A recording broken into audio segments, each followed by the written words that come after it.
சுரேஷ் நாயுடு பேசுகிறேன். நம்ம இந்தியாவுல பல கட்சிகள் இருக்கு.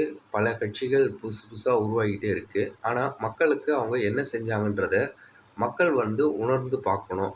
இப்ப ஆளுங்கட்சியா இருக்கும்போது என்ன செஞ்சாங்க? எதிர்க்கட்சியா இருக்கும்போது என்ன செஞ்சாங்க?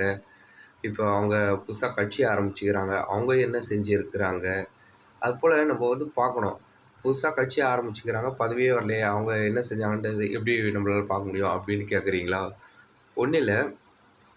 இதுவரைக்கும் ஆண்ட கட்சி, ஆளாத கட்சி எல்லாமே யாருமே எதுவுமே பண்ணதில்ல நம்பளுக்கு. இனிமேலும் யாரும் எதுவும் பண்ண போறதில்ல.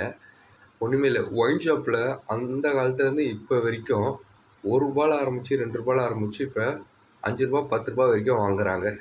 தைரியமா வாங்கிட்டு இருக்கிறாங்க. சரிங்களா? இத யாருன்னா தட்டி கேட்டு போராட்டம் பண்ணாங்களா?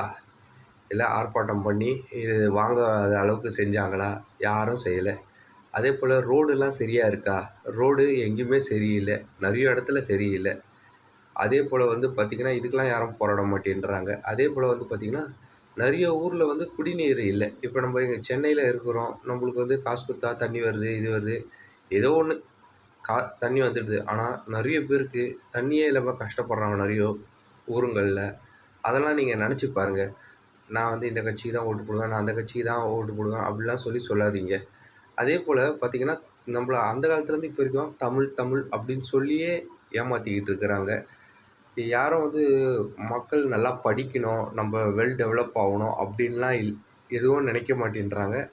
அப்படி யார் நினைப்பான்றதும் சரியா தெரியல. எல்லாமே கேள்விக்குறி.